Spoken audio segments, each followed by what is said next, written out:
Hello and welcome to Journey to SEA 2025. This is Shelley Edwards Barron here, your creative writing specialist, here to talk to you all about reports, narratives, and comprehension.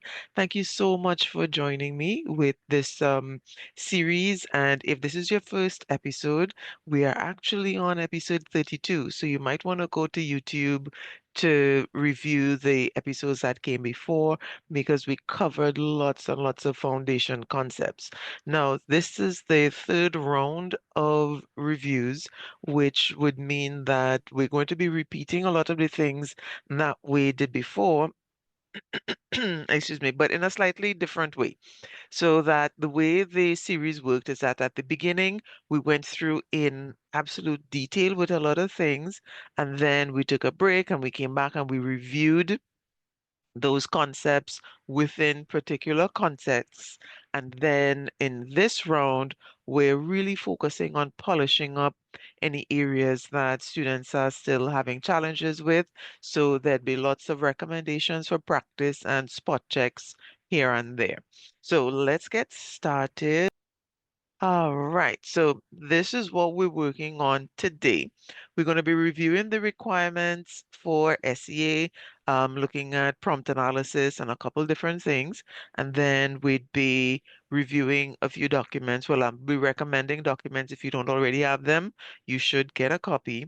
And then finally, um, recommendations for reading and refocusing because we're in January. We have quite a few weeks to continue because this year SEA is in April. It's in the second week of April. And so between now and the exam, we have roughly four, let me see, 12 weeks. Yeah. I think, yeah, we have a little over 12 weeks, I believe, 12, 13 weeks. And that's including the, whew, excuse me, sorry about that. Yeah, that's including the break for that carnival week. So we have some time, but we really need to get into things. So let's see reminders. Now, again, if you're new to the series, what I usually do is at the beginning, before I get into anything, highlight things that I've learned during the week, since the last session. And this time has been more than a week since the last session. I think, well, no, the last session was the 31st. If you missed that one, then it was mainly announcements and sort of, ideas about regrouping and getting organized. Um, Before that, it would have been, a couple weeks. So as I was going through preparation, I realized that the, when we create schedules and those kinds of things, it is actually very useful simply because it organizes, actions and so on, which gave me the reminder that there's a time for learning concepts, there's a time for practice, and a time for exam strategies. At this point, we are weeks before the exam, so 13, 14 weeks, depending on what you're counting from. But we're weeks before the exam, and we have a little time to really hone in on some skills, polish up skills, and so on. But there will come a time when we will be really drilling down with exam strategies because a lot of times students know what to do, but when it comes to the exam, there's a lot of anxiety and so on. And so what happens is that they kind of default to what they knew before they even started practicing. So what we're really trying to do is to build that habit and get students into the habit of doing what it is that would help them really maximize on their marks. And so we are going to have to really drill exam strategies. When you walk in the room, what do you do, et cetera, et cetera. And that's going to help tremendously more than you might think. It actually does come down to exam strategies. And especially for students who have challenges, a lot of times right now we're looking at helping them gain as many marks as possible with the exam. So while we're working on the concepts, at this point, we're really heavily involved in reminding ourselves that it is an exam, not just a free writing or, an activity at school. It's an exam, and exam strategies do benefit students. Um, and so at this point, we're really like during January, you want to be assessing and seeing where everybody is and managing expectations of what students can and will be able to do by the time the exam is upon us. So it's about we're pushing still, but we're keeping in mind where we are and what can be done in the time available. And then, of course, yes, you see, having a schedule, even if you have to change it. So if you don't have a study schedule at this point, then I did a video on that. I can't remember what episode it is, but you can scroll through. All the videos are labeled with, with the titles and headings, and you can get some support with creating a study schedule because you absolutely need one right now. Okay, so let's get into it with the report writing. So today we're looking at structure, requirements, and prompts. We're going to be going through these kind of quickly because, like I said, this is just a quick review before we do some polishing with the topics themselves. But if you really want to get in depth and more explanations on any of the things that I've touched on, you can go back through the archives and scroll through. This, like I said, is episode 32, which means there are 31 episodes before it. Couple of them, including I did an episode on worded math and last week's episode where we're kind of regrouping, but altogether you would find the information and details that you need to, get up to speed. So if it is you haven't looked at previous episodes, then you might want to spot check certain episodes based on what information you need before moving forward. Because at this point, we're moving at a much quicker pace. Having anticipated students would have been preparing certain things up to this point if you've been following the series. All right, so in reviewing report structure, you reminded that I use a 5 paragraph structure, but at this point, if students are still struggling with that 5 paragraphs, you might need to make the decision whether to work with 4 or even 3. Some students really, really struggle, like students who have challenges like maybe ADHD or they are on the autism spectrum, but they're high functioning so that they can do the exam. Sometimes their writing is a really key area that is a heightened challenge for them. And so at this point, if the student is struggling and you're trying to work with the 5 paragraphs, then my recommendation is to whittle it down, focus on either 4 or 3, whichever is most manageable for the student, and then you want to decide how many sentences per paragraph. There is no rule that says you have to do 7 or 8 sentences per paragraph. The more you write, the more information you give, but that does not necessarily mean the report is going to be better. What you might want to do is to focus on, I would say, a minimum of 3 sentences in a paragraph, because what you're looking at is introductory sentence, body topic sentence, closing off sentence. Same way you would have introduction, body, conclusion for the report. So if you're whittling down to 4 paragraphs, you have your introduction and your conclusion, and then 2 paragraphs in the body. If you're going down to 3, then you have introduction and conclusion and 1 paragraph in the body. And that's the way you're looking at it. I'll show you a breakdown of what that would look like in a minute. Um, Now we're making sure we get that beginning, middle, end, and the first paragraph is set. We must answer who, what, where, when. So there's a formula for that. And if you've been following, I usually give a sentence by sentence breakdown for that, 3 to 4 sentences. And what is it? The 5 reports series has each type of report, the incident, accident, competition, event, and activity, each type of report with a breakdown of what could go into those 3 or 4 sentences in the introduction. So you might want to get a copy of that if it is that you're working with a really crunched timeline, trying to help a student who's a little bit behind. And then we want to focus on organizing thoughts and trying to complete the report.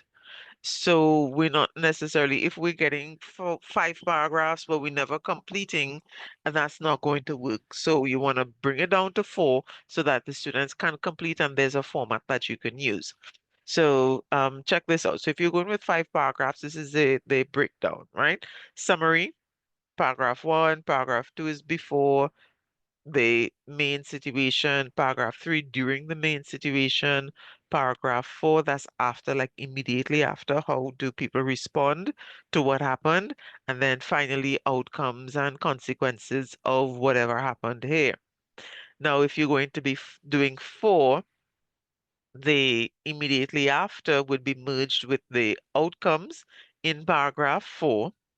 And then if it is you're doing 3 paragraphs, the before and during would be merged together in paragraph 2, and then the after and the outcomes in paragraph 3.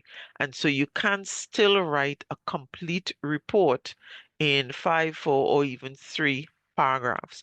So think about where the student is right now and whether or not they would be able to complete the 5 paragraphs. If not, remember there's a 4 paragraph or 3 paragraph um, adjustment that you can make.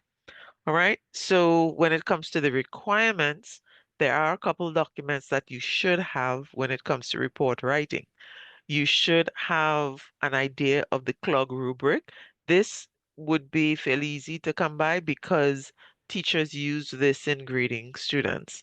The holistic rubric for report writing, this is the one that the ministry uses.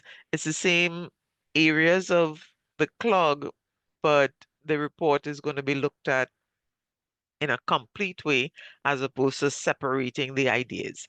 Um, Examiners want to see how the students' writing works together in general. And so if you don't have a copy in SEA Peacefield Approach, you can go to the files section of the group, Facebook group, and you know, there's a copy there, several copies actually, different versions of it in terms of, photocopies, prints typed out, but the information is the same and you need to um, pay attention to that. So let's see. And then finally, the frequently asked questions about report writing. That was also shown in, well, in the SEA Peacefield Approach, you'd get a copy of that as well. And so you can make sure you have copies of this because this is what is going to really be guiding you as you go through the final polishing and, crunch time with the information. All right. Prompt analysis. Couple of things to remember with prompts. Know the difference between first person and third person reports. First person reports means that the writer is the main character. You were involved and you participated, you attended those kinds of situations where you are a participant in the report as the writer where you would need to include yourself. We call those first person because you are involved as a writer. For those that you're not involved in, they are called third person, and the majority of reports can be written in third person, meaning that you're not involved, you're looking at it and you're explaining, what it is you observed, strictly what you observed. Most reports can be written like that, but there are some that require students to recognize that they are participants and they must include themselves. Students need to know the difference between those two. And then we need to notice what details are given in the prompt. Sometimes the prompt tells you how many people are involved, where the situation is taking place, and there are key details in the prompt that you have to be able to analyze. And then finally, we want to pay attention to who's receiving the report. Main reason is if this person is receiving the report, you don't want to include them as a participant in the report.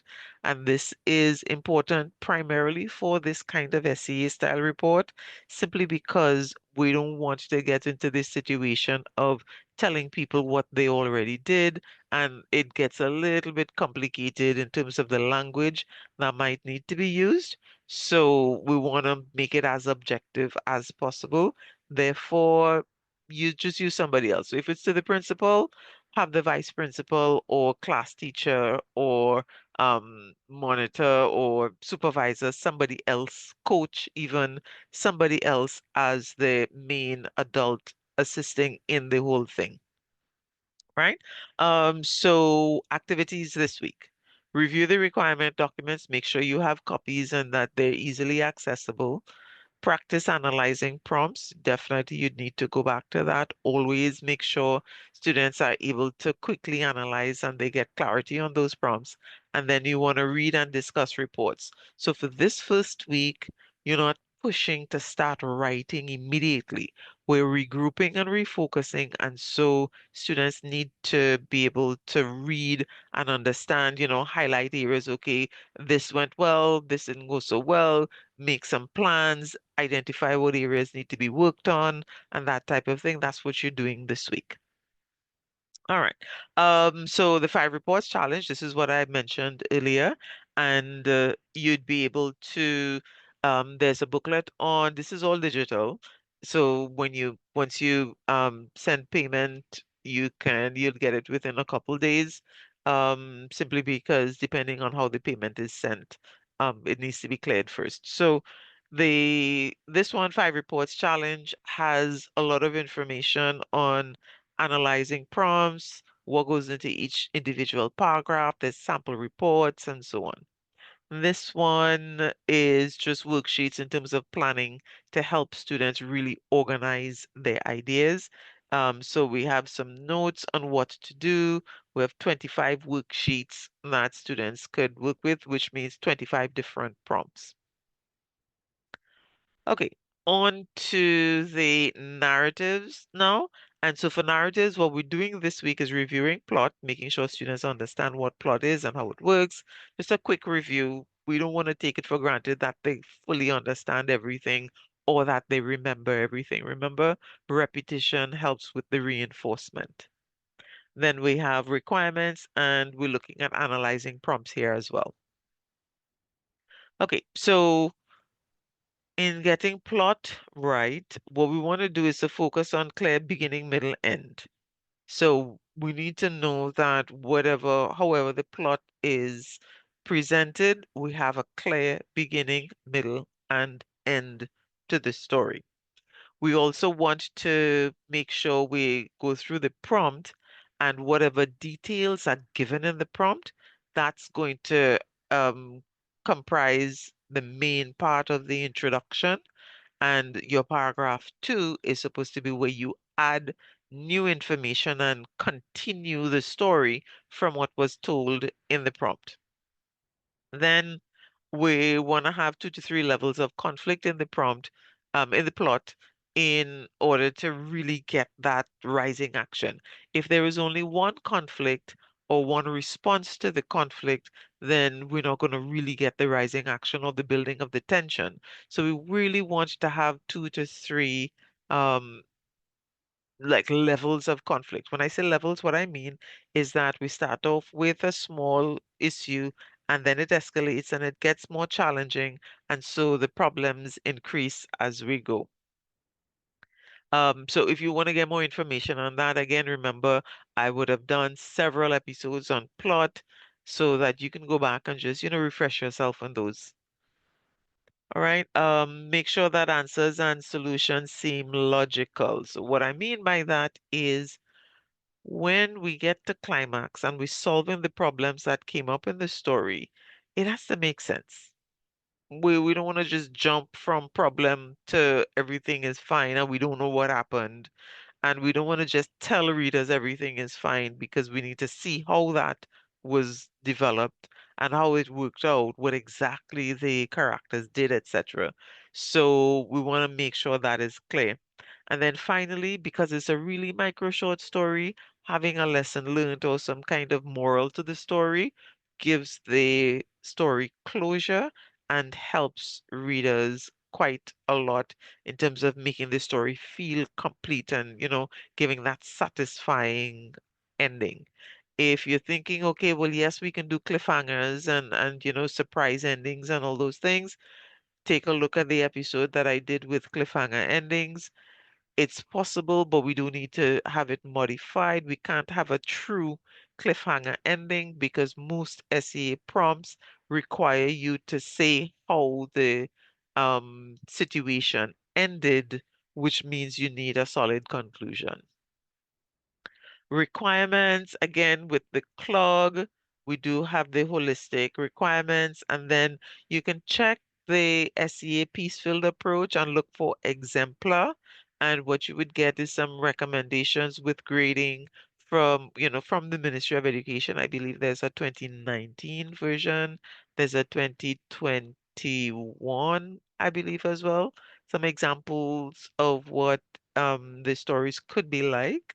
So you can check that again, SEA Peacefield Approach, Files section, do a search. If you search a couple of times and you don't find it, just ask in the group and somebody would direct you to where the documents are.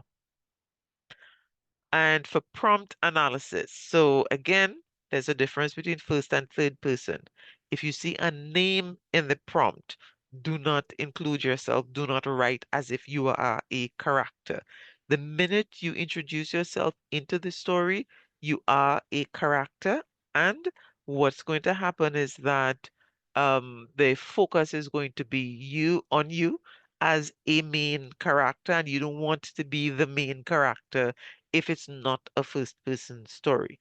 So be careful about that. So review that really well. Um, Again, students should be able to like annotate a prompt and make notes. That means make notes directly on it so that they know what details the prompt has given them because they have to stick with those details. Sometimes students are accustomed to using a certain name in a story and then the prompt gives them a different name and they might mix up names. So these are things that you want to make sure you understand where the prompt analysis, how to make notes quickly so that it could benefit. All right. So what you're doing this week, reviewing the requirement documents, practicing analyzing prompts, reading and discussing narratives. So the same things you did for reports, you're doing for narratives as well this week. And your main focus is making sure students understand plot and prompt analysis.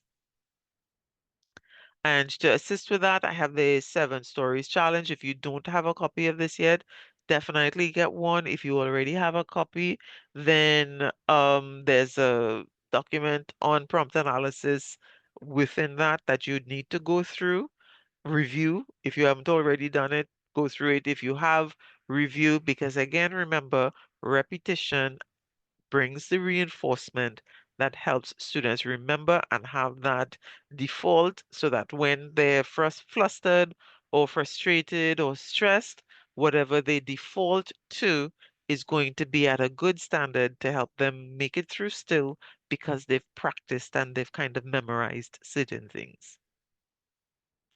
All right, so finally, we're going to round this off with comprehension.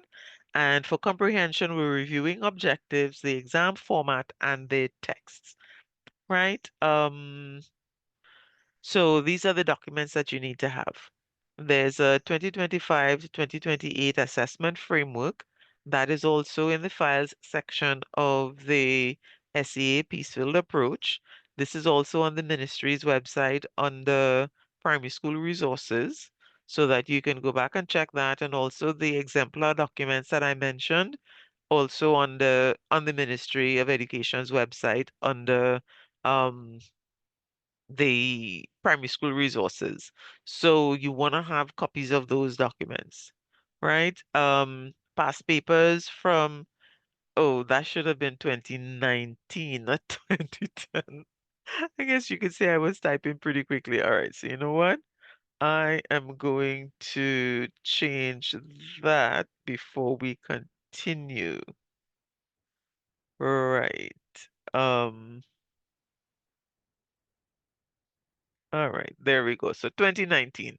Now, I know you can have access to exams long before that. I know some people have from like 2010 actually and 2012, 11, all those. But the exam format changed right around that time. So if you look at the 2024 exam and you compare it to the 2019 exam and beyond, you would see that the questions were phrased differently.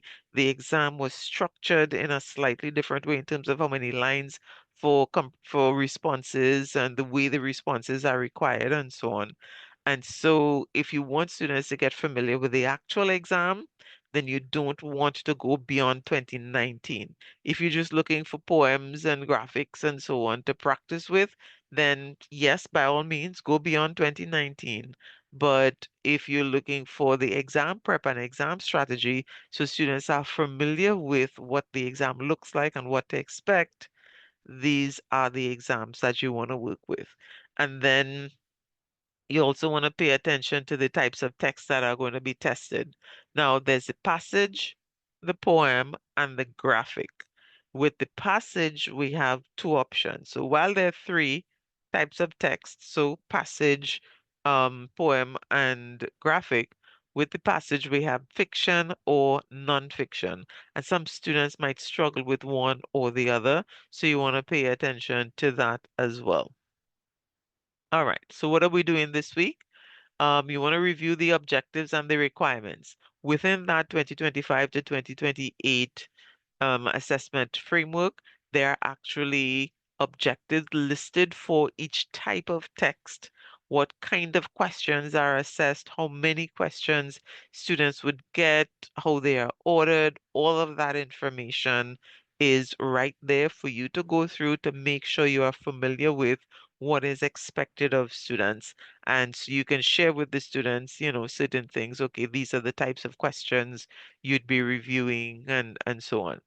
And then you want to read through the past papers and study them. And again, I recommend 2019 to 2020, excuse me, 2024, which would be your main focus. And then finally, you want to check through completed assessments. So go back over any comprehension activities that your child might have done so that you could see how they're answering questions. You might want to get like three or four, 3 to 5 maybe in a spread and go through, okay, let's go through all the poems and see what are the challenges you face with poetry. Then let's go through all the graphics. Let's go through all the passages. Are you better at fiction passages or non-fiction passages? Let's see what it is we really need to buckle down with in the time that we have left. And so to assist with that, I do have a copy of the past papers with answers so that you could even study those to see how the responses are written. Now, these are just recommendations, right? They're not the only ways to answer these, but they're recommendations so that students could learn how to phrase things. And then I have a system with two fiction, two nonfiction, two poems, two graphics, and of course answers with some notes about how to approach. So if you don't have either of these yet, then my recommendation, of course, is to get a copy so that you could organize yourself and structure your schedule around using these materials. All right, and so that is what we've covered so far. Now, this was a kind of quick run through because, like I said, it's just an overview of many of the things, a recap, actually, many of the things that we've done, plus an overview of what it is you need to have and where you're starting. And so from next week, what we're going to be looking at is getting into some more details. Now, of course, with the narratives and the reports, we're starting with planning and plotting. And then with the comprehension, we're looking at types of questions and context clues.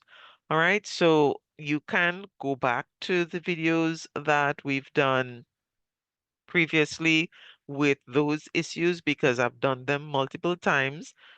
If you want to get really in-depth information, next week, what I'm going to be doing is sharing some additional strategies where the exam preparation is concerned and how these things fit into that.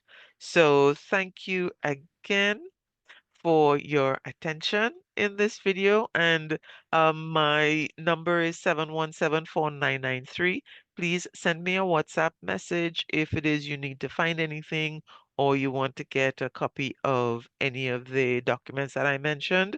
Or you can check my website. The documents are there. Most of them, I think there's still some that I have to, I think there's two that I need to upload still. Yes, even at this point, I haven't uploaded them.